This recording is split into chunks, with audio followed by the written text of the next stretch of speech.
All right, fine. I'll put myself off mute. Thank you. Sheesh. Been a while since I've done this setup, folks. So bear with me if anybody's here. This is late night with Marlon's historian, I guess. I don't know why. I just named it something that sounded kind of sort of what you would name this. But yeah, I just don't feel like sleeping right now. Still kind of feeling the vibes from the Marlins clinching a wild card spot. And it's been a while and a full season since 2003, 20 years. And it's been a very, I guess, sentimental time period for a lot of Marlins fans. I showed up on the Fish on First Spaces today, right at the end, just because I wanted to give my thoughts a little bit to the greater Marlins hardcore crowd for sure, and I guess some new folks as well because it's with the Marlins being better, with the Marlins actually putting together some really nice teams and hopefully keeping these players, they can repair the relationship with South Florida and repair baseball in South Florida. And I think that a lot of people have been scared away by the Marlins through the Loria regime, especially between 2012, especially after 2012. Really, it's really after 2012 that a lot of people just completely abandoned ship, and it's completely understandable. It's completely understandable. I wish you could chat. I wish you could chat like on the thing because now Twitter has made it so that only people who have the blue check mark can actually comment on these things, which used to be like a free for all. But and I wish I could have been able to let people comment and everything if they felt like it. But I'm also doing this on my YouTube channel, um, at Marlins History on YouTube. If you do want to comment there, I think I can pull it up on my phone and see if anybody puts any comments there if they feel like it.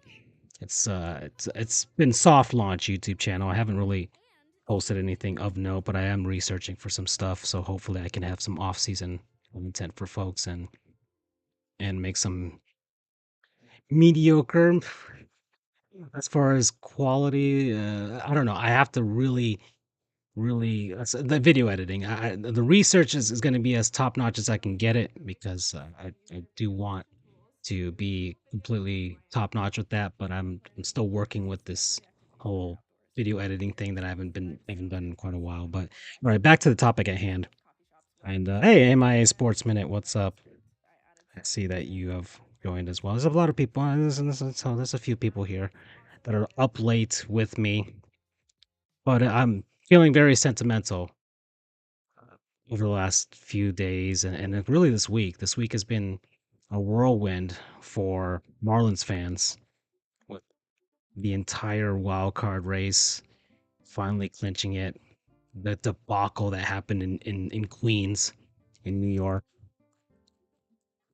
and the ultimate triumph by the Fish, triumphing over the Pittsburgh Pirates, who we have to give it to the Pirates. I don't have any ill will towards the Pittsburgh Pirates. They made the Fish earn it over the course of the weekend. They did not lay down and let the Marlins just take a wild card spot. I think they extolled the virtues of Jim Leland, and I think Jim Leland would be proud to see how the Pirates fought the Marlins over the course of the weekend.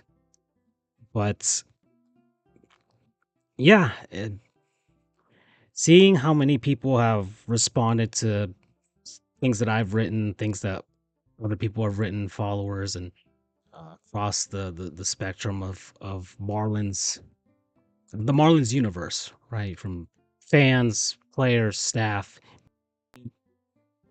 It's been really heartwarming to see. Um, and I akin it to what happened to the Florida Panthers over the course of the last decade.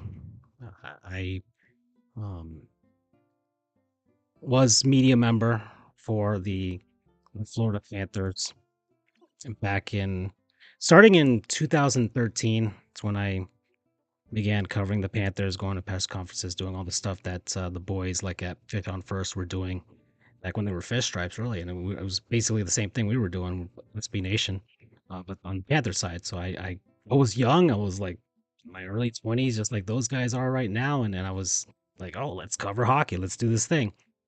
But 2013 was really rough for the Panthers. 2013-14, new ownership, team was tanking, fan apathy was at its lowest.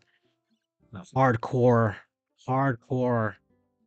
group of fans was very small base, and whirlwind rumors of relocation and everything like that, and really no real feel for hockey in the area. And the team brought that upon themselves with the way they played mediocre hockey, and just never put together a playoff team for like a decade.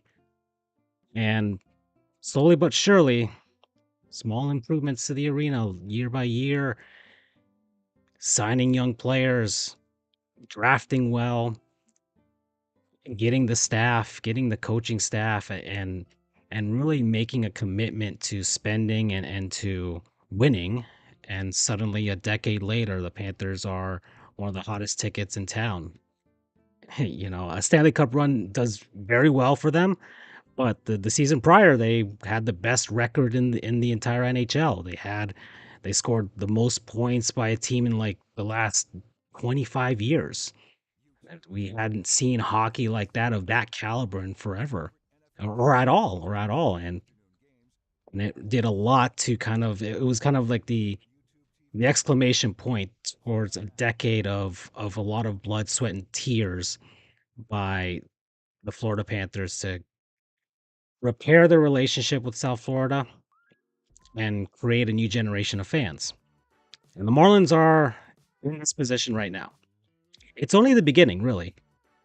Bruce Sherman started his ownership back in 2018, and a lot of transition to try and see what they were getting themselves into. There was a lot of things that the Lauria regime had really messed up in South Florida,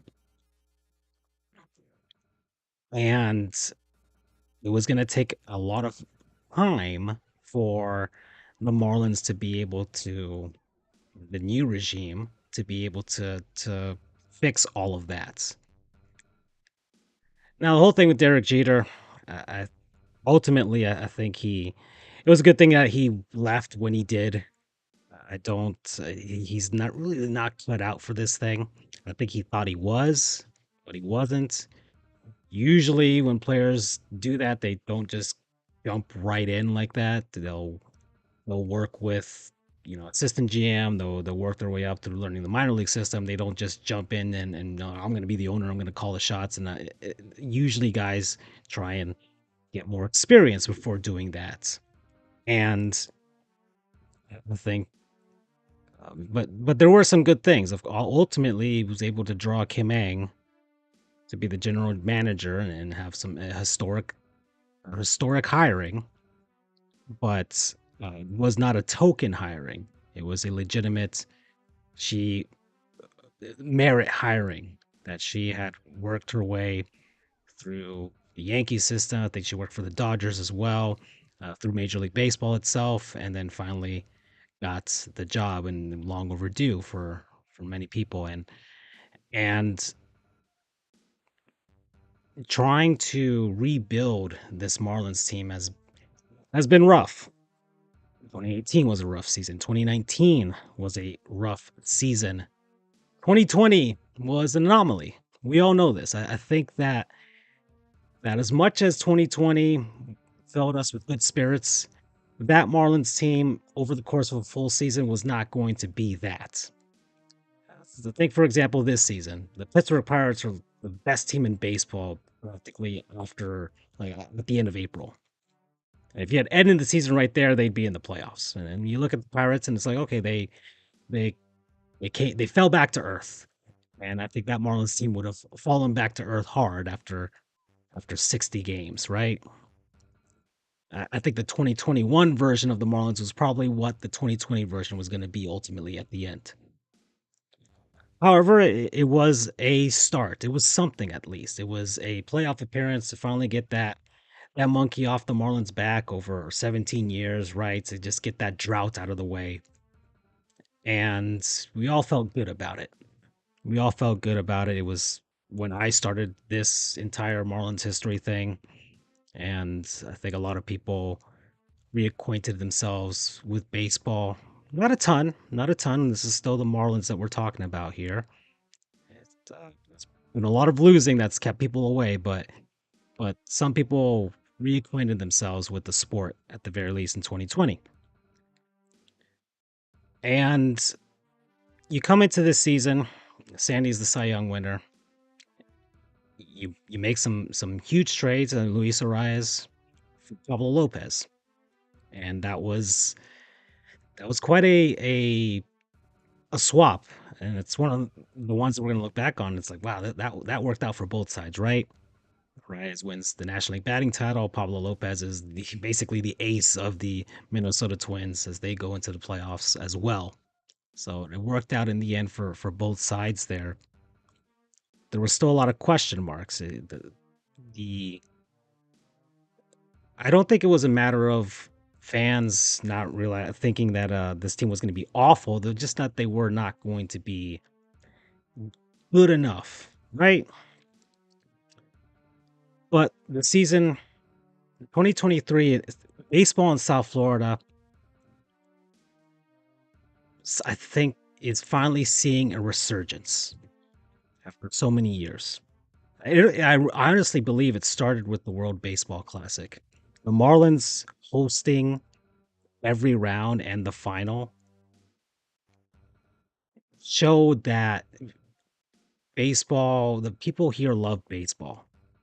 There's way too many people in South Florida across the entire metropolitan area, Miami metropolitan area, that that their baseball has to find a way to succeed down here. There's too many people that actually like the sport here. It was just a matter of having a team that could give them something to cheer for instead of scaring them away, instead of always in fear of something going horribly wrong, or just when it's getting good, they take it away from you. You'll look back at 1997, look back at the crowds, look back at the World Series celebration before anybody knew what was going on in Wayne Huizenga's head about breaking up that team. Look at the fervor the crowd had for that team.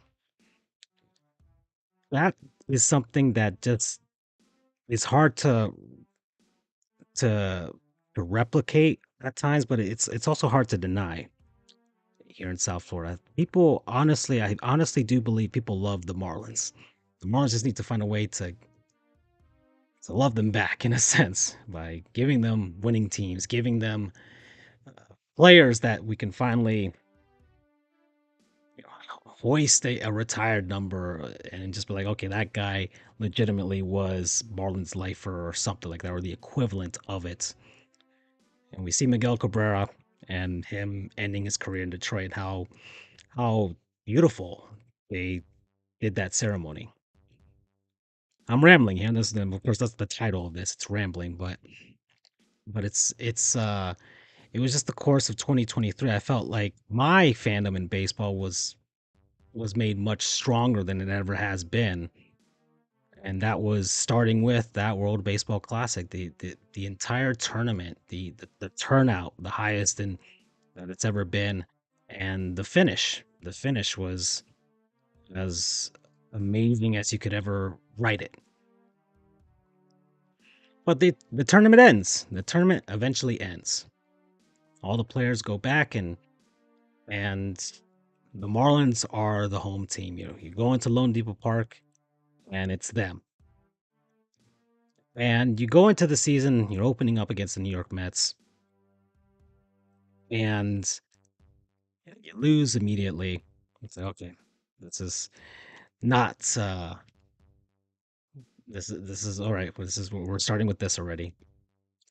But the Marlins, kudos to the marketing team, kudos to just community outreach and that and all of that.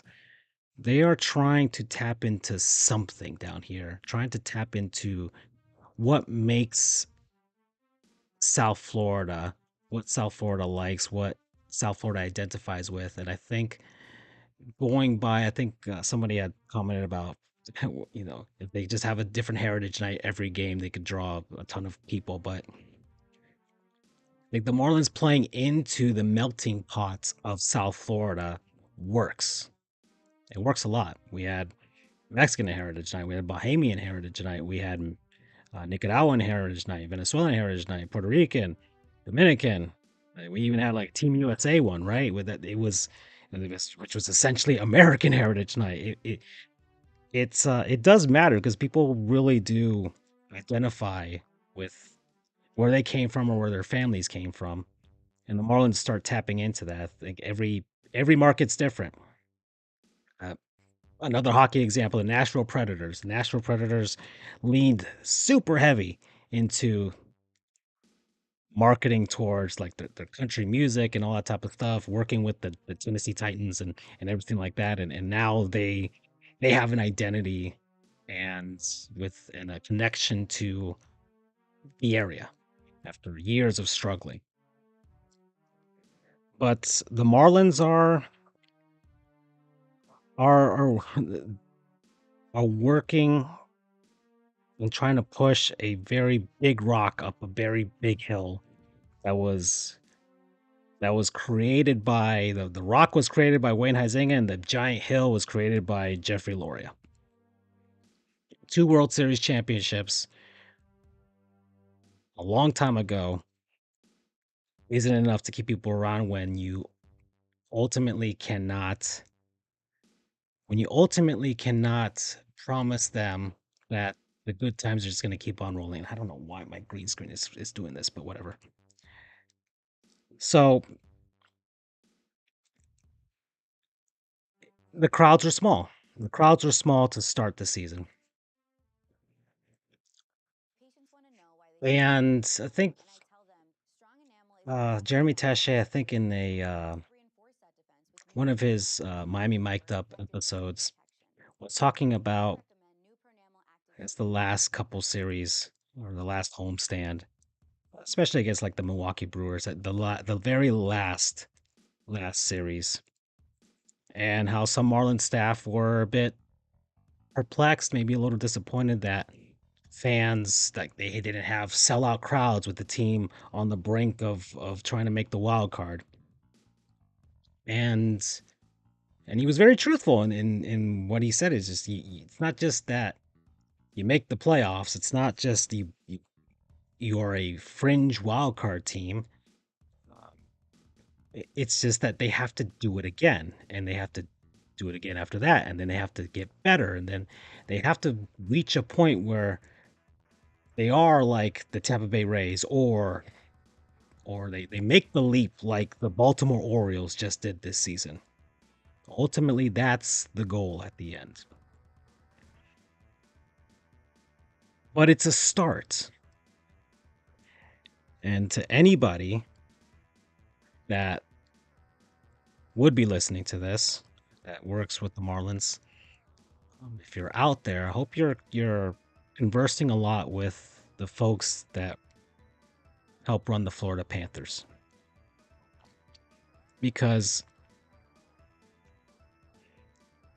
I'm sure they had a lot of moments where they were doing everything that they could think of to draw crowds, to bring people into the arena, and it wasn't immediately impactful.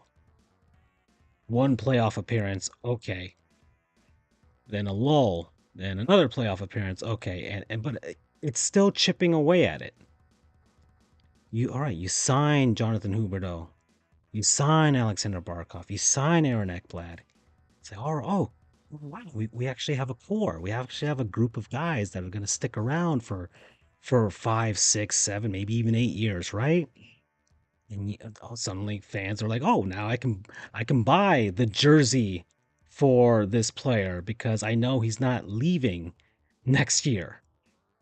Suddenly fans start to trust the team, trust that they are going to be rewarded with something great. It doesn't have to lead to a championship. You want it to lead to a championship, but there's plenty of franchises out there that don't even have a championship, but they've found ways to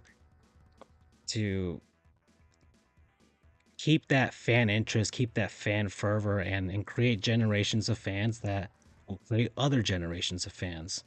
As long as you can keep the good times rolling for as long as you can without taking it away suddenly, just it's it makes a difference.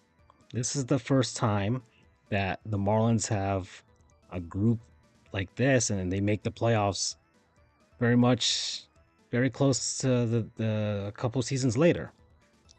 The 97 team was way different than the 2003 team. Only two guys from the 97 team were on the 2003 team, and they had to come back via trades. They didn't stick around all that time. And this season, this 2023 Marlins squad, I was trying to parse and go through the rosters between the 2020 squad and the 2023 squad. And the 2020 squad's a little hard to kind of sift through because there were so many players that the Marlins used to try and make that wild card appearance in 2020 and the COVID and all that type of stuff.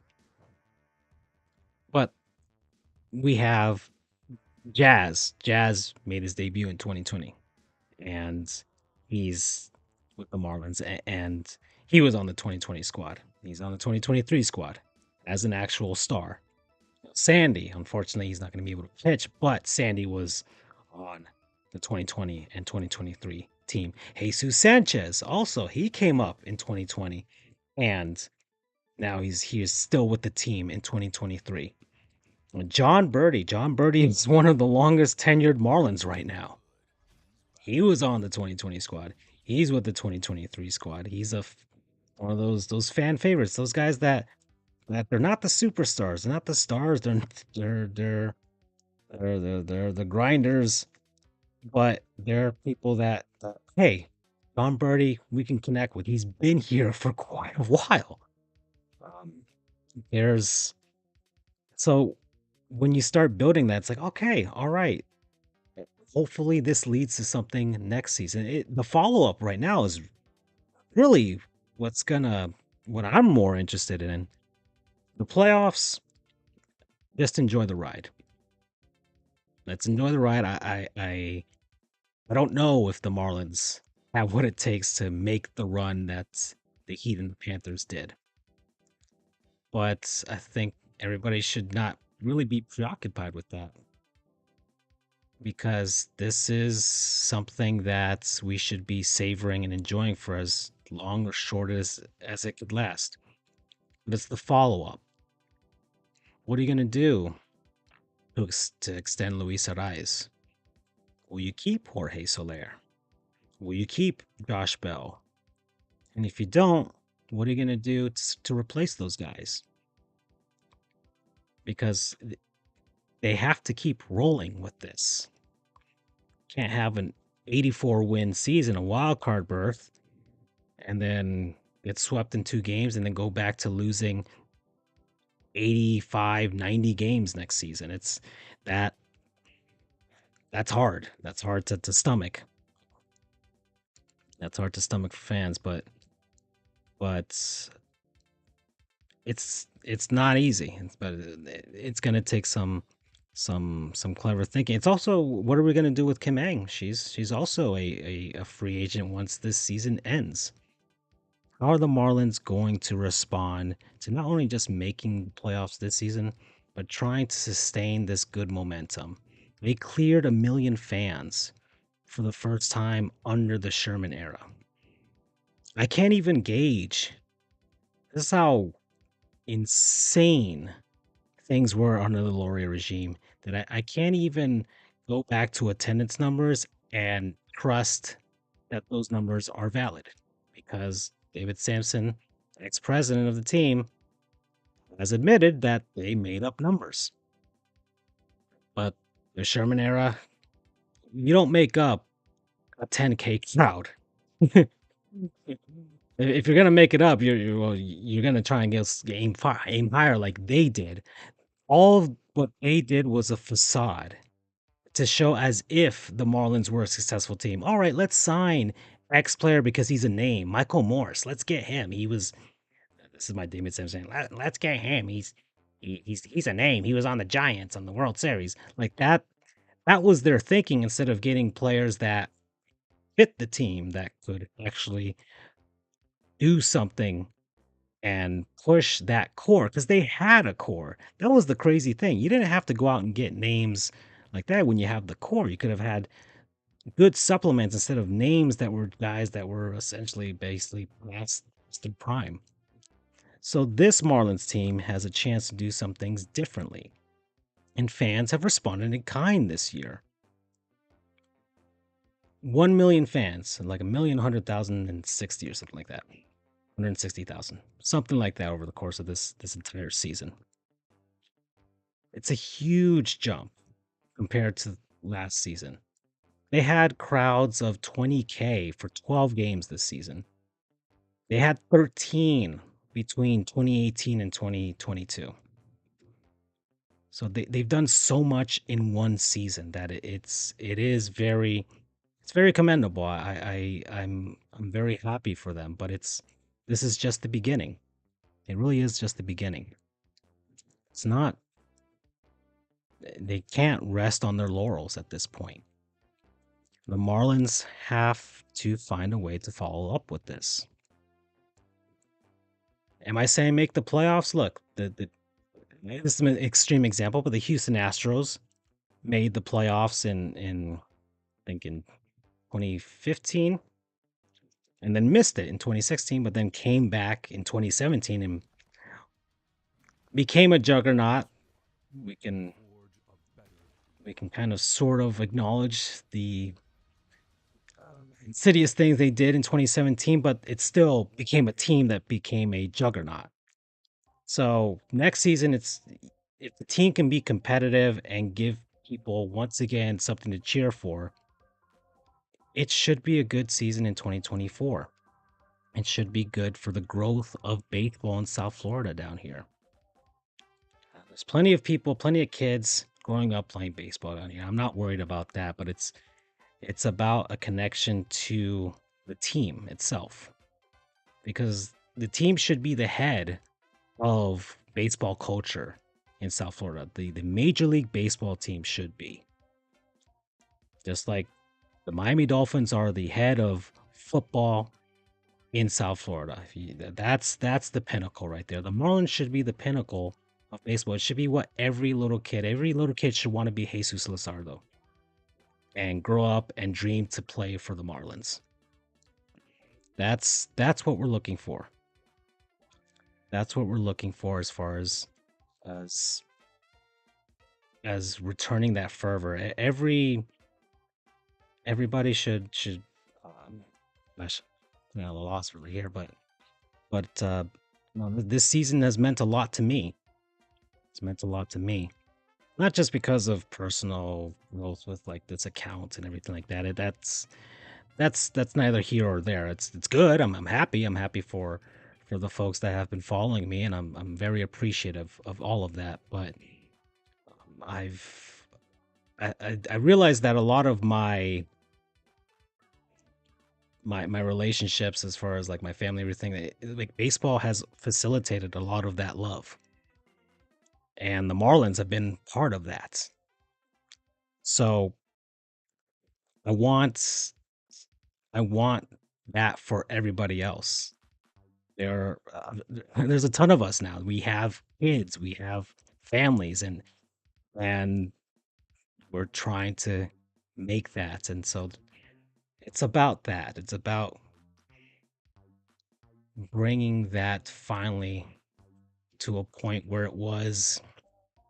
I would say the last time South Florida was truly in love with the Marlins was before they moved into the stadium. I think 2012 2012 was a weird year. 2012 was a weird year, and I'm gonna actually rebroadcast the franchise because I found all the episodes. So I'll rebroadcast that on Twitter and everything like that for folks. But 2012 was a weird season. It was a season full of broken promises and disappointment, and I think that was the straw that broke a lot of people's camels' backs. I think Mike Ryan on the Dan Lebitard show specifically said that that was that season that not so much the season, but the breakup of that team. And a lot of those players from the 2012 team have admitted that they honestly were disappointed that the Laurier regime decided to break them up. That if they just had another season, they won 69 games, not very nice that year, but that if they just had one more season to turn it around in 2013, that they could have had something. And they might have been right. I mean, just think of the farm system that was coming up. You had Christian Yelich, you had Marcel Ozuna, you had Jose Fernandez. Supplement those guys onto the 2012 roster. Could they have made up 15 games? Possibly. 15 games could have won you a wild card spot. But 2012 broke a lot of fans in South Florida. And so we're here a decade and a year later since they moved into Lone Depot Park. And I think for the first time I actually in quite a while, in a very long time, I feel like the Marlins are finally heading in a direction with an ownership that actually an executive office and staff and players that actually do want to turn this around. It's very hard. It's very hard to ask that of let's say the players. It's completely revitalize the team, but it's possible. I once again ask to look at the Florida Panthers.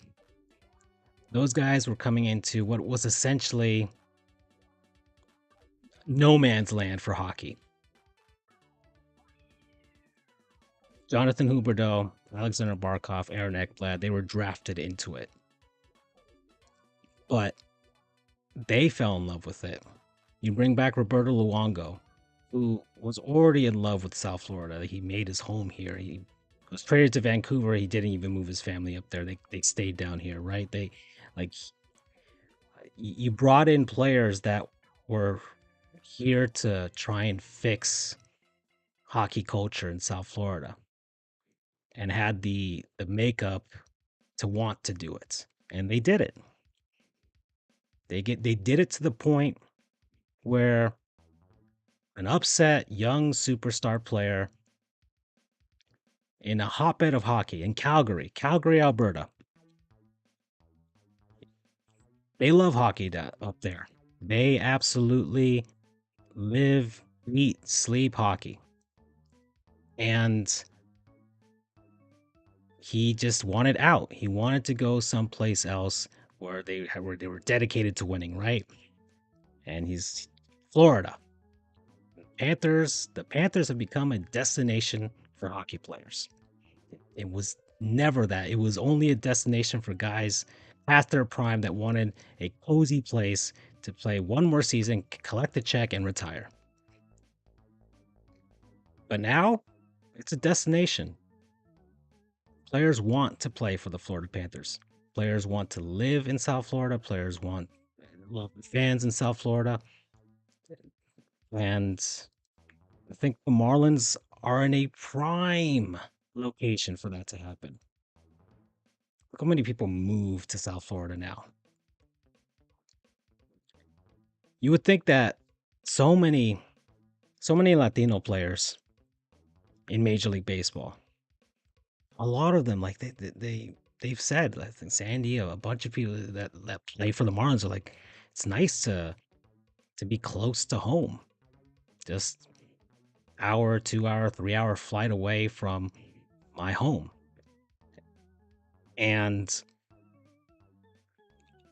the Marlins can be a destination. It can be.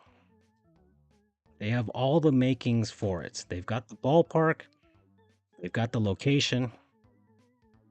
It's just a matter of the staff and the culture down here. And this is a huge start. I hope there are a lot of players that come in or that are free agents this offseason that are looking at what's happening in Miami and thinking, I want to be a part of that. I would hope that they look at the example of Jake Berger. Jake Berger was traded here from the Chicago White Sox. And the White Sox, more than a 100-year-old franchise, they've got a fan base as much as they are the second team in Chicago compared to the Cubs, but they've got a sizable fan base, and they've got generations of history. But their culture is completely destroyed in the South Side. Just completely tumultuous over there. And Jake Berger comes to Miami and he's like, wow, this is awesome. Whatever they've got going on, it's really good. And I hope that Josh Bell sees it and thinks, all right, I want to sign on and stay for another season. And I hope players are looking at it like, I want to get traded to Miami. I want to waive my no trade clause to go to Miami. I want to sign with Miami and be part of something great. But yeah, 2023. Just a season full of surprises. Season the first, really, the first cycle, right? It's Luis Arias is just he's the MVP, right, of the team. First cycle, first player to win back-to-back batting titles in two different sides of to two different leagues, the American League and the National League. What more can you say about a player? And it would do the Marlins a lot of good to sign him to a very long-term contract. They have to open the pocketbooks for him. I've said he's the Venezuelan Tony Gwynn. Or at least he's the closest equivalent that we have to Tony Gwynn in quite a long time. But he's important to the culture that the Marlins are trying to cultivate here. So the Marlins have to. They have to finally open up the pocketbooks and say, look, we're gonna sign these guys and we're going to make a commitment to actually winning.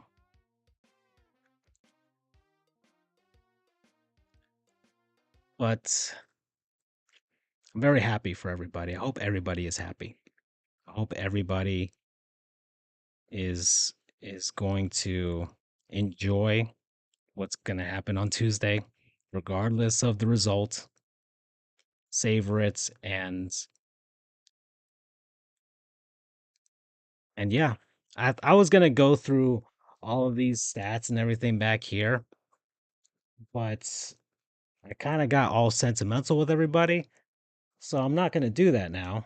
I was gonna go through like the Marlins communication, ESPN stats, and everything like that, but this got sentimental just talking about baseball because it's not as much the Marlins story thing with like the stats and everything and stuff that happens on the field, but it's also the stuff that happens. It's the experience of watching Marlins baseball. That's the stuff I most like posting about. When I post something about sitting in a hot orange plastic seat on a Sunday at Pro Player Stadium, and people dive and connect with that means something to me. Really does. and just posting about, man, it's awesome when the roof is open, right? That's the cool stuff. That's the stuff I really do like. That's the history, like just the weird knickknacks of Marlins baseball as well. Just little things like that this helmet radio. That it's because it's not just about what happens on the field. It's the experience. It's the experience of going to a game, buying the food, being with your friends and your family. That's the thing that ultimately is at the heart of the Marlins to me. And I think the reaction of the hardcore fans over the course of this season, I mean, people were posting pictures of themselves as children from 2003. Like, this is what I looked like the last time the Marlins did this in a full season. They're showing pictures of them with their grandparents or their parents or their best friends from when they were kids, their childhood. It's it's not just about what happens on the field. It's what happens off. You remember wearing the teal hats and the things and trying to get Billy to take a photo with you, and the elephant man walking up and down with the ice cold beer, that you remember that. And it's nice to have the backdrop of a competitive baseball team while all of that is going on. That is the beauty of baseball, honestly. That is the beauty of baseball. That I connect baseball with my relationship with my dad.